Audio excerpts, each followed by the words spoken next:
Hello everybody, I am doctor Garg Basu. আমরা সবাই জানি যে এই শীতকালে প্রচুর মানুষ স্ট্রোক বা পক্ষাঘাতে আক্রান্ত হয়। তো এই স্ট্রোক শীতকালে কেন বেশি হয়, সবার মধ্যে একটা প্রশ্ন আছে এবং কিভাবে সতর্কতা আমরা এখান থেকে অবলম্বন করতে পারি।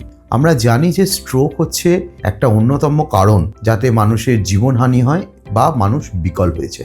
তো স্ট্রোক মোটামুটিভাবে যদি আমরা ভাগ করি তাহলে দু রকমের হয়, ischaemic stroke and haemorrhagic stroke. তো কিন্তু শীতকালে আমরা প্রায়ই দেখি এমার্জেন্সিতে ওপিডিতে প্রচুর মানুষ স্ট্রোক নিয়ে আসে।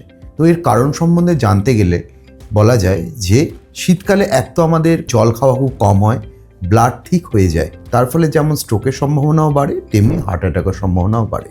দ্বিতীয় কারণ হচ্ছে যে যখন ঠান্ডায় আমরা বাইরে বেরোই তখন আমাদের পেরিফেরাল ভ্যাসোকনস্ট্রিকশন হয়, মানে আমাদের গা হাত পায়ের রক্ত সঞ্চালন খানিকটা কমে যায়, সেখানে ব্লাড ভেসেলগুলোতে রক্ত সঞ্চালন কম হয়, কিন্তু সেই পরিমাণ ব্লাড সেন্ট্রাল পোর্শন অফ মানে ব্রেন হার্টে বেশি পরিমাণ চলাচল শুরু করে। তাতে দেখা যায় ব্রেনের মধ্যে হঠাৎ করে ব্লাড সার্কুলেশন বেড়ে গেলে বিপি বেড়ে গিয়ে এবং স্ট্রোক হয়।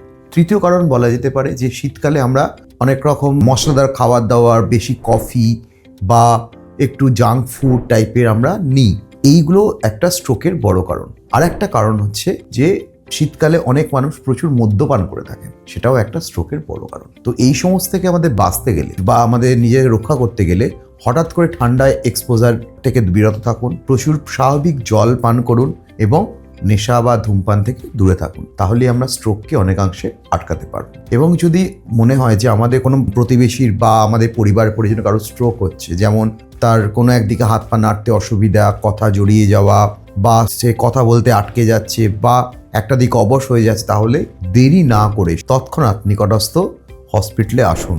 কারণ এক্ষেত্রে টাইম হচ্ছে গোল্ডেন পিরিয়ড, সেই গোল্ডেন পিরিয়ডের মধ্যে আপনি যে আসতে পারেন এবং যদি তার চিকিৎসা শুরু করা যায় তাহলে অনেকাংশেই আমরা মানুষকে জীবনে স্বাভাবিক ছন্দে ফিরিয়ে আনতে পারি।